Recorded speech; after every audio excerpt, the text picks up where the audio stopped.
Hi everybody and welcome back to Radio Oddities YouTube channel. I know it's been a while since my last video. I am just jumping on today to speak to you about the new OFCOM EMF regulations that are going to be coming into play. A brief description of what they are, why we're being hit with these regulations and how bizarre they seem really, and a couple of my thoughts and opinions. I'd also like to hear your thoughts and opinions on them and how you're going to be compliant. So probably like many other amateur radio operators, I received an email at work on my personal phone Wednesday afternoon that was telling me that the terms and conditions and status of my amateur radio license has changed. So I was quite intrigued. I didn't know what it was at first. So I clicked on the email, read it through, yada yada yada, and it was basically telling me that the new EMF regulations, so if you don't know what EMF is, it's electromagnetic field. The EMF emissions regulations are going to be coming into force, I believe, in May this year, May 2021. I had heard something about this towards the back end of 2020. I know there were quite a few discussions and topics opened on it on various Facebook forums and groups. People sort of wondering, what are these regulations going to entail? So we finally got to know what they were going to entail. We got an email on Wednesday, and basically I just can't get my head around it. It just seems very bizarre to me what they're asking amateur radio operators to do. So the whole thing behind these new regulations is that, potentially electromagnetic field, anybody who uses any part of the radio spectrum for transmission gives off EMF. And Ofcom believe that in some capacity these can be potentially harmful to the general public. As operators of radio equipment, we have a duty of care towards the general public, which I agree, in life in general we all have a duty of care towards each other, but more so when amateur radio operators are transmitting on radio equipment. So if you have a radio transceiver or a license that allows you to operate on more than 10 watts, these regulations apply to you. If you have a license that doesn't allow you to operate on more than 10 watts, or you don't have a radio that operates over 10 watts, these regulations, you can forget about them. You can click the video off now. If you want to know more on what they are, stay tuned. We're going to go through it. So you probably, like me, you can operate at more than 10 watts. You have a radio that can, give out more power than 10 watts. What are these regulations? So in order to keep the general public safe, we must, depending on the frequency that we're operating on and the amount of power we're using, there's basically a safe distance from your radio transceiver and your antenna. I normally operate on 20 meters. I'm quite a big fan of 20 meters and 10 meters, but I'm mostly found on 20 meters nowadays. So say for instance I'm operating on 14.2 megahertz there or thereabouts say for instance 100 watts.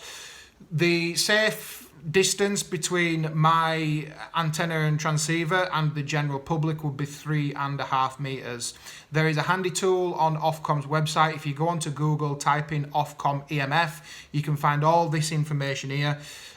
So the handy tool on the Ofcom website is basically a Microsoft Excel spreadsheet, and it works out all the formulas and everything for you. Like I say, you put in your transmitting power, you put in your frequency, and it tells you the safe distance. I'm quite lucky in that respect that my Radio Shack is a standalone brick building. We're in it now. It's well away from the general public. There's no way that any member of the general public can get within 3.5 meters of my antenna and radio set without my permission. So this is where I want to get onto. So there's a part of the regulations set out that say if you can't guarantee that any member of public will be within the safe operating distance, you must assume that there is members of the public. I live in my own house. I own the house. I bought the house. It's my private residency. It's private land. So anybody that comes onto my land basically needs my permission. That said, anybody can come onto my land. It's quite easy, as with most gardens and houses. You can walk into anybody's garden, invited or uninvited. So the regulations stipulate that if a member of public can get into your garden, be it invited or uninvited, that counts, that you still have a duty of care towards them. The way to counteract, the way to comply, is to effectively barricade your garden or house to ensure that the member of public can't physically get anywhere near, which I find ridiculous. It's not a zombie apocalypse we're living in. We're not going to start getting old sofas and cabinets and barricading as gardens and as houses.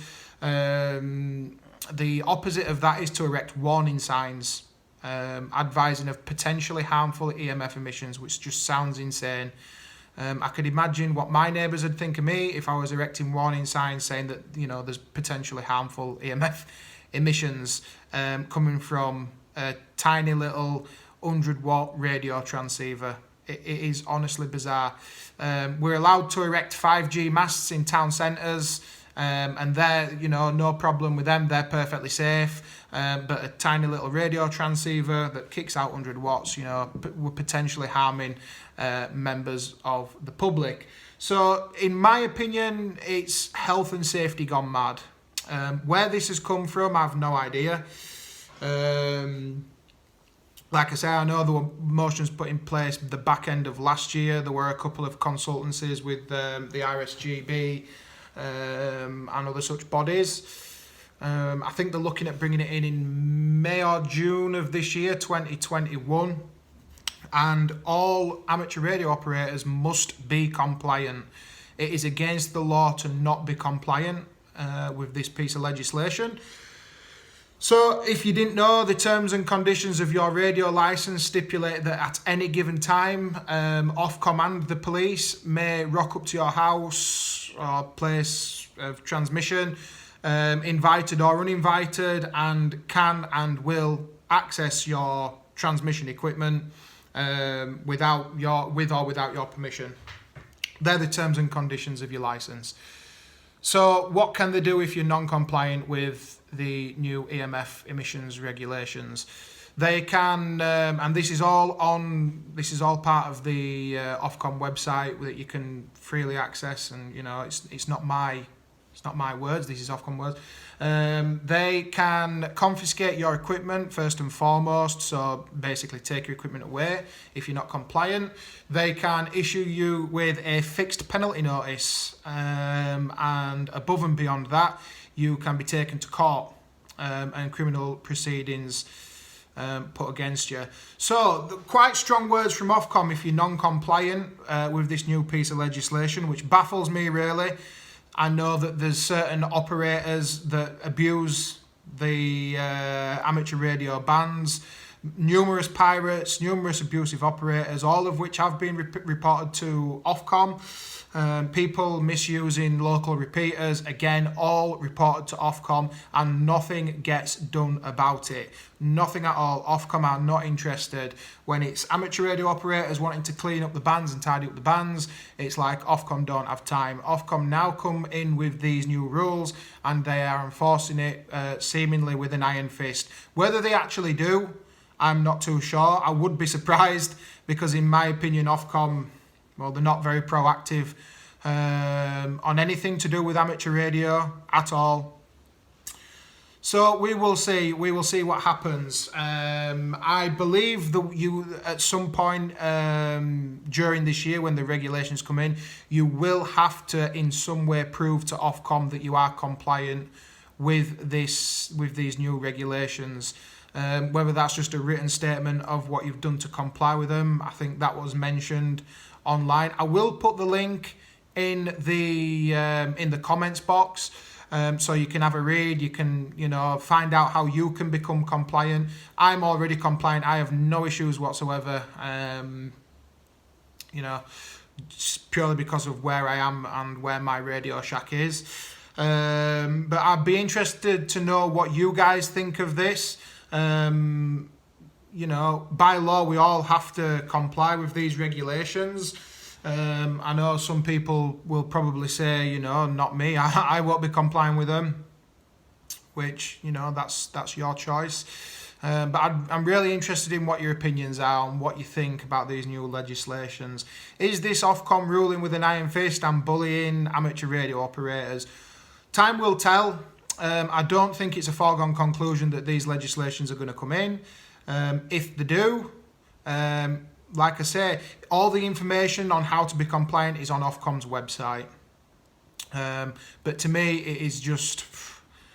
It's health and safety gone mad. Like I say, you can have a 5G mast in a town centre, but a little tiny radio that gives off 100 watts of power, you know, potentially we're harming the general public. It is bonkers. Let me know what you think. Carry on liking, carry on subscribing. Subscribing the most. I think I'm nearly at 1,000 subscribers. I want to keep that building. Remember, we are building a community on here, and I'm glad that you are all a part of the community. You know, we engage in comments on the videos and messages and stuff, and you know, go to those other platforms. We are on Instagram, we are on Facebook, we are on Twitter. Give them a like and a follow, and just keep engaging, and let's keep building that community. And like I say, let me know what you think. Thanks, guys.